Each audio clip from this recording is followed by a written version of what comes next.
You're watching Byline Wilmington on CBS 10 WILM.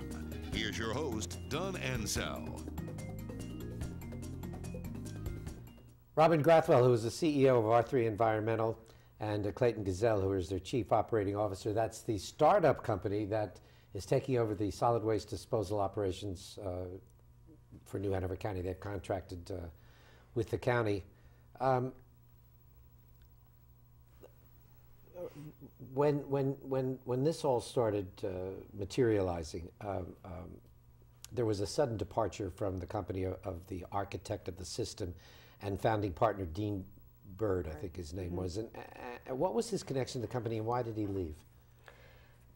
Well, his connection to the company was he really brought the concept to the table originally. He had been working with another group probably 5 years ago, trying to solve some waste disposal problems in the Virgin Islands is really where it originated, trying to work through a process that could work there. And as he was exploring that and started learning about the technology that existed, he sort of put together, some conceptual ideas, and he really brought the idea to the table. He did. Were you part of the... I was not a part of the original group, no. And some folks question why someone who came up with this revolutionary concept would leave the company just as it was getting ready to really do business. Well, why would somebody do that? Why would they leave? Was there was some issues of some of his other ventures? Well, there were some concerns, and I guess as an entrepreneur, I mean, we take a lot of risk, and some deals work, some don't, and it takes a lot of sometimes bad deals to get to the one good deal. So sometimes, and I think that's sort of the inventor mentality anyway. So you, the group, as it was put in place, bought him out, is that? Theoretically, he's actually still involved in some capacities. We have another company that we're working with to do R&D, and he's research and development for long term, and he's moved over to really their under their umbrella. They're based out of Bristol, is he still a Tennessee. Principal? No. Issue of jobs is big in the area. Is this going to create jobs? It will retain jobs. We have 73 employees that we're bringing on from the county. We're assuming the county staff for waste tech in the landfill. And in addition, eventually it should create some new jobs as well as we grow.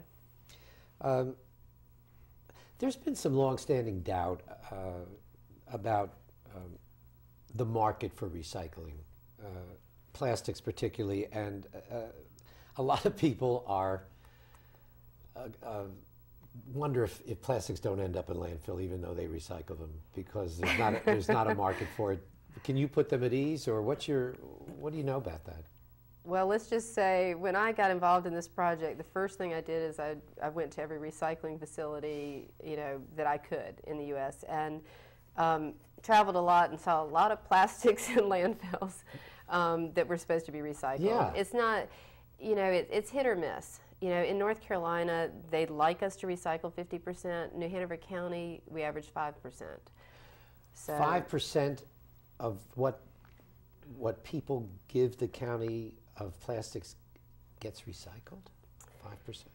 Well, is that what you're saying? Pretty much, no, 5% of the waste stream, if you will, the plastics that are in your waste. What happens to the rest of it? It goes in the landfill or is burned in waste tech. Oh, I see. It's burned in waste. Right. Will that still be part of your process? Our plan is different. What we're going to burn, and we're still evaluating waste tech, but our studies are showing that it looks like it'll be a good plan to keep waste tech, retrofit it some, keep it in place. But we're going to be burning the biomass that we create, and it's a carbon neutral product. We're not putting directly into waste tech the raw MSW like they have been. We're burning MSW? our biomass. Oh, sorry, all these acronyms. Municipal solid waste. Okay. So our trash. So we aren't putting the trash directly into waste. Well, I mean, what happens to lumber, for example? There's a lot of lumber from development, and that gets recycled into landfill, gets put in landfills. Right. Do you want to address that? If it's not too technical. No. No. I would think you burn it or bury it, but I don't know. That's what currently happens. Right. We'll have a separate facility, as Robin mentioned earlier, for C&D, which is construction and demolition waste. So we'll actually recycle the lumber, the concrete materials to be crushed and can be recycled as well. Really?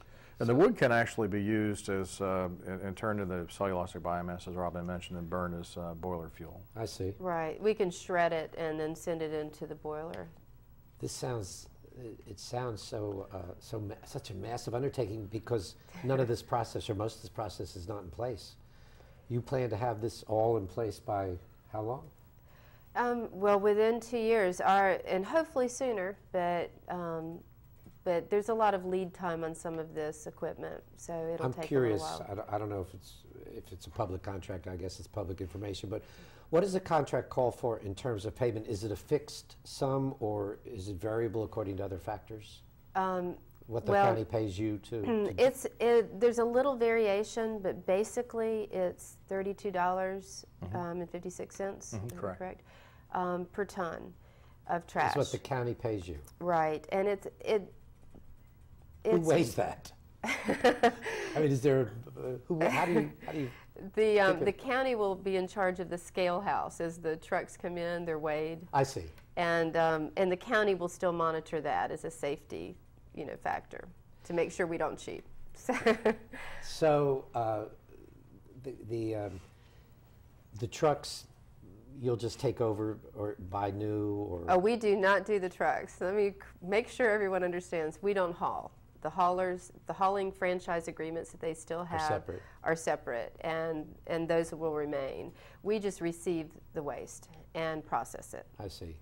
So does the county contract with haulers? Is that how that that works? Exactly. And there's agreements that are already in place, and as those expire, they'll renew them. But there's, I think, 5 haulers maybe right now. Well, until you have built a hub for your operation, where will all this, for the next 2 years or so, where will all this trash go? And how will in the landfill.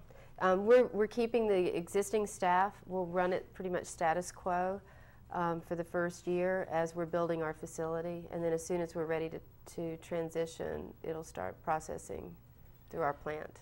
This is very exciting. But you're kind of jumping off. You've made a lot of commitments in areas that you have to come through. Oh yes, oh yes. I feel the pressure daily. Do you? Yes, and nightly.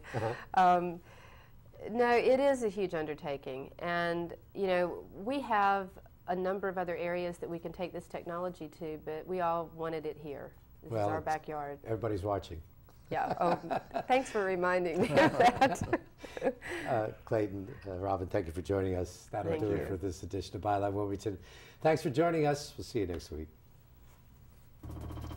You've been watching Byline Wilmington on CBS 10 WILM. Join us every Sunday morning as we explore the issues that concern you.